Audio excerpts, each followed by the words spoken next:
Hola, en este video y el próximo voy a revisar dos ejes para entender nuestra visión del ser humano desde el humanismo. Hay un eje vertical que tiene que ver con los niveles de desarrollo, desde un desarrollo donde hay una estructura frágil que puede ser con sintomatología psicótica o estructuras borderline o problemas graves de apego, hasta un nivel intermedio que es el habitual, como más neurótico, entre comillas, psicodinámico, y niveles superiores que tienen que ver con el desarrollo espiritual, la búsqueda de sentido. Ese es el eje vertical. Y el eje horizontal tiene que ver con la mirada contextual, de que no podemos entender un fenómeno humano de manera intrapsíquica, como que estuviéramos aislados de lo que nos rodea. Entonces la mirada relacional, se podría decir sistémica, tiene que ver con el eje horizontal. Pero primero nos vamos a centrar en el eje vertical. Este es uno de los primeros desarrollos de la psicología humanista, de hecho, porque esta nace cuando se cuestiona el énfasis patologizador del psicoanálisis y el conductismo que reducía al ser humano a lo más inferior, entre comillas, y dejaba de lado experiencias trascendentes, las experiencias cumbre de Maslow, por ejemplo, experiencias espirituales. Entonces, los primeros desarrollos de la psicología humanista, y ahí estaban como también el inicio de la psicología transpersonal, tenían que ver con plantear que el desarrollo humano no es solo llegar a la normalidad y salir del estado patológico, se podría decir, sino que tiene que ver con elevar nuestra conciencia, elevar nuestro espíritu y desarrollar, por ejemplo, una vida con sentido, con propósito, o para otros autores, eh, elevar la conciencia a estados meditativos, espirituales, de conexión con el todo. Entonces, la psicología humanista, de hecho, nace por este cuestionamiento de que el desarrollo humano no llega hasta lo normal de toda la gente, no tiene que ver solamente con eliminar la patología o sacarnos de la anormalidad y ajustarnos a la sociedad, sino que tiene que ver con elevar nuestro espíritu y alcanzar estados más altos de desarrollo y de bienestar. Por ejemplo, esto que les planteaba con las experiencias cumbre, experiencias que describió Maslow, que tenían que ver con momentos de conexión con los demás, con la tierra, con el espíritu, momentos como especiales de un estado de conciencia alterado. Por ejemplo, yo recuerdo una experiencia que no sé si llamar cumbre, pero que para mí fue, de hecho todavía la recuerdo, y que fue en una meditación que no sé si era de Thich Nhat Hanh o de alguien más, pero era comiendo una mandarina. Y me acuerdo que estábamos en un grupo de estudio de psicología transpersonal cuando yo estaba en pregrado y un amigo facilitó una meditación para los que estábamos en el grupo y eh, íbamos lentamente comiendo esta mandarina. Primero sacándole la cáscara, mirándola, sintiendo la textura. Y él nos iba hablando acerca del proceso y conectándonos con todo lo que había ocurrido en el mundo para que esa mandarina estuviera ahí, desde los que la habían sembrado, los que habían cosechado, desde que los que la habían transportado. Y luego empezamos a comer y estaba en un estado de conciencia tan alterado por la meditación, solo meditación, y, eh, y fue un sabor como inolvidable para mí, fue la, la mandarina más especial y la fruta más especial que he comido en mi vida, y por ejemplo ese estado, eh, que no sé si llamar cumbre en realidad, pero era un estado especial para mí. Y si es que nosotros entendemos el desarrollo humano solo como no estar sintomático, no estar con crisis de angustia, no estar deprimido, entonces ese estado especial, que para mí fue súper significativo, desaparece, es inexistente, no tenemos palabras para describirlo, no es relevante. Entonces, el eje vertical tiene que ver con reconocer que hay distintos niveles de desarrollo. También otro autor clave eh, para entender este eje vertical es Viktor Frankl, que desarrolló toda la idea de la voluntad de sentido, la neurosis noógena, y tiene varias técnicas terapéuticas también muy buenas, y da algunos elementos clave para el diagnóstico y la terapia. Por ejemplo, esta idea de la neurosis noógena, que no sé si ustedes conocen, pero básicamente lo que plantea es que no hay que reducir todos los conflictos de la persona, todo el sufrimiento de la persona a un tema, por ejemplo, eh, edípico o neurótico, entre comillas, o borderline, porque hay otro tipo de conflictos, otro tipo de neurosis, de sufrimiento, que no tiene que ver con esos problemas, es cualitativamente distinto. Por ejemplo, tiene que ver con sentir que mi vida no tiene una dirección, no tiene un sentido, no hay algo que me llene, que me toque, eh, que me haga querer despertarme en la mañana. Y eso no debe reducirse a mis patrones de apego, no debe reducirse a mis traumas infantiles. Claro, puede haber algo de eso también, pero también hay otro elemento, otra dimensión que es distinta, que es cualitativamente distinta, que nosotros como psicólogos humanistas tenemos que poder ver, que es el terreno del sentido. Todo, toda la tradición existencialista habla de esto, y hay muchos psicólogos, psicoterapeutas existencialistas también, Irving Yalom, Rollo May, toda esa corriente del existencialismo, Alfred Lengle, por ejemplo, que es uno actual, que es heredero de Frankl, hablan de este tipo de problemas que tienen que ver con la existencia y no con los conflictos neuróticos con mis padres, por ejemplo. Entonces, como les decía, el eje vertical tiene que ver con distinguir distintos tipos de niveles de desarrollo y distintos problemas que pueden haber. Entonces estábamos hablando que la mayoría de las psicoterapias se centran en el nivel intermedio, como la gente neurótica común como ustedes o como yo, que tiene ciertos conflictos, entre ciertas ambivalencias, con la familia de origen, y especialmente, este es el punto central, que en este nivel típico el problema básico es que estamos desconectados de nosotros mismos. Tenemos elementos de nuestra personalidad que rechazamos, estamos polarizados, esto lo vamos a ver en otro video, pero hay elementos, emociones, formas de ser, formas de relacionarnos que nosotros rechazamos y que están en nuestra sombra, están en nuestra polaridad rechazada, se podría decir, de acuerdo al marco teórico. Y entonces no estamos enteros. Es como que fuéramos a una lucha con un solo brazo. Este es mi brazo bueno, este es mi brazo lindo, pero este otro, no, es pésimo. Tengo que guardarlo, que nadie lo vea, que nadie lo note. Entonces vamos como mancos por el mundo. Vamos cojos, porque nos falta una parte que nosotros rechazamos. Por ejemplo, yo soy humilde, yo soy buena persona, y mi parte narcisa, mi parte arrogante, es mala. Entonces me avergüenza, entonces nunca me puedo mostrar así. Nunca me puedo mostrar así. Por ejemplo,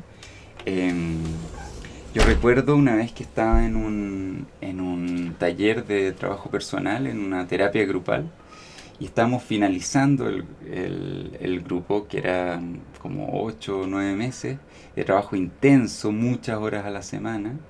Entonces yo ya estaba más suelto, más conectado con mi sombra, con esta parte rechazada, que en mi caso algo de esto rechazado tenía que ver con el narcisismo y creerme la muerte. No podía yo ser así, obviamente. Entonces, en una estaban hablando los demás y el facilitador del grupo algo dijo y los demás sí, sí, sí, todos le decían que sí, todos le decían que sí, yo estaba así, por favor, ¿por qué le dicen que sí a todo? Y estaba empezando a pensar yo como, oye, pero que estos gallos son unos pelotas, o sea, eh, yo soy mucho mejor que estos gallos. Estos no piensan, están simplemente repitiendo lo que dice el gurú. Yo soy mucho más inteligente que ellos. Obviamente, este pensamiento, si yo estoy más neurótico, más polarizado, casi que ni aparece en mi conciencia. Tal vez aparezca como un cierto malestar, como no estoy tan contento en el grupo, pero ni siquiera me voy a dar cuenta de que lo pienso. En otro momento puedo estar un poquito más conectado, pero igual me inhibo, entonces yo lo pienso, pero no lo digo. Y me preguntan, uy, ¿en qué estáis tú, Pablo?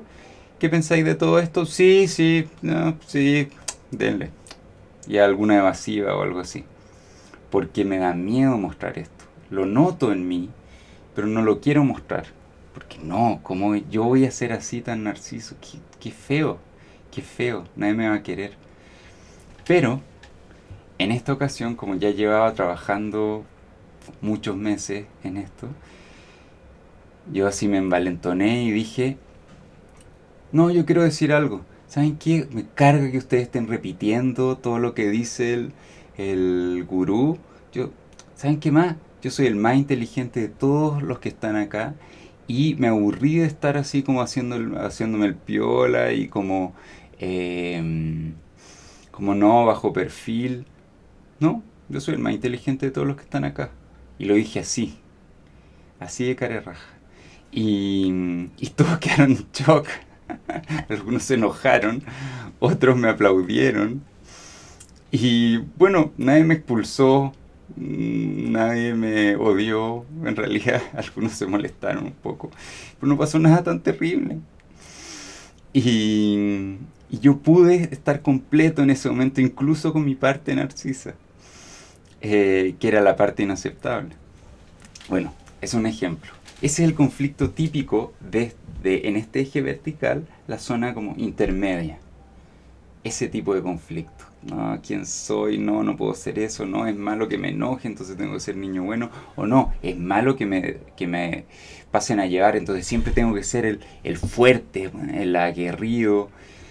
Eso, conectarnos con esa parte sombría, oscura.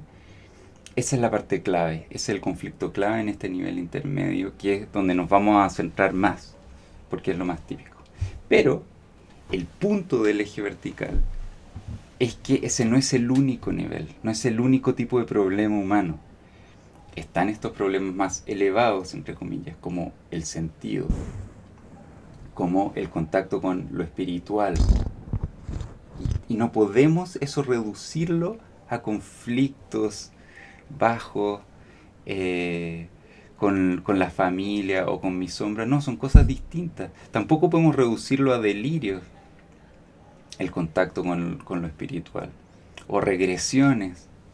No, es otra cosa. Y por otro lado, también súper importante, notar los niveles inferiores, entre comillas, de este eje vertical, que es cuando las personas pueden tener algunos conflictos con su rabia o con su parte narcisa o qué sé yo. Pero el problema mayor es que tienen un déficit estructural. Hay ciertos recursos psíquicos que no han podido desarrollar bien por fallas en su sistema de apoyo temprano, en general. Por fallas en el apego, básicamente. Por ejemplo, hay algunos pacientes que no tuvieron un padre o madre o cuidador o cuidadora que les diera suficiente contención y les enseñara a leer sus propias emociones. Esto es lo que el psicoanalista Bion llama la función de reverie materno, que es cuando la guagua emite algún gesto, puede ser un llanto, puede ser algún sonido, algo que no tiene un significado y lo devuelve con significado. Entonces la guagua aprende a entenderse a sí misma. Entonces, por ejemplo, lloro, ¡ay, qué rabia! ¡Ah! Y un niño chico, por ejemplo, que tira un juguete. Y el papá o la mamá se acerca y le dice, ¿qué te pasa? Tal vez te enojó que tu hermanito te ganó en el partido de fútbol. Y el niño, si uno le achunta, ah, sí, se calma y va aprendiendo a darle sentido a sus reacciones. Esta es una función de la estructura psíquica vital y que tiene que ver con poder entendernos y procesar lo que nos está pasando y también con internalizar figuras de apego positivas. Entonces son un par de elementos de la estructura que si no están bien, tenemos que observarlo, tenemos que notarlo, no puede pasar desapercibido, porque si pasa desapercibido nuestra técnica terapéutica va a estar mal.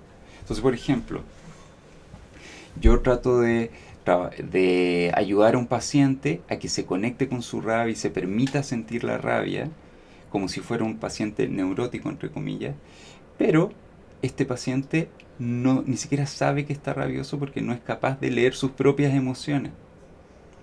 Entonces tengo que partir por cosas más básicas, que es ayudarlo a que se conecte con su propio cuerpo, por ejemplo, o con sus sensaciones, o con sus emociones. O por ejemplo, trato de ayudarlo a que se conecte con alguna emoción que está reprimida, entre comillas, como la pena, pero un paciente cuyos vínculos tempranos fueron tan terribles, tan persecutorios, que me siente a mí muy persecutorio y no es capaz de conectarse con un sufrimiento porque al no tener esos vínculos internalizados buenos, esos objetos buenos en términos psicoanalíticos, eh, colapsa. Entonces tiene que disociarse, tiene que disociarse. Entonces mis técnicas terapéuticas normales no van a funcionar con ese paciente. Tengo que notar que hay un tema del eje vertical donde yo normalmente trabajo acá, pero esta persona tiene un problema que está acá. Acá es un problema de estructura, de patrones de apego temprano, de conciencia, de su propia capacidad de autorregulación. Entonces necesita otro tipo de interacción terapéutica. Y al mismo tiempo, si es que es una persona que no es que tenga un conflicto con su sombra, con aspectos que rechaza, sino que su vida no tiene tanto sentido, no tiene un para qué vivir. Eh, También si yo trabajo de la forma habitual, no va a calzar. Y también es importante que yo note cuando hay necesidades que tienen que ver con algo espiritual o cuando hay desarrollos que tienen que ver con algo espiritual. Entonces, este es el eje vertical, que tiene que ver con ver a la persona en distintos momentos y estadios de su desarrollo y no reducir todo a conflictos psicodinámicos, eh, a, a aspectos sombríos que la persona rechaza, a polaridades, etcétera, porque hay distintos problemas que requieren distintas intervenciones.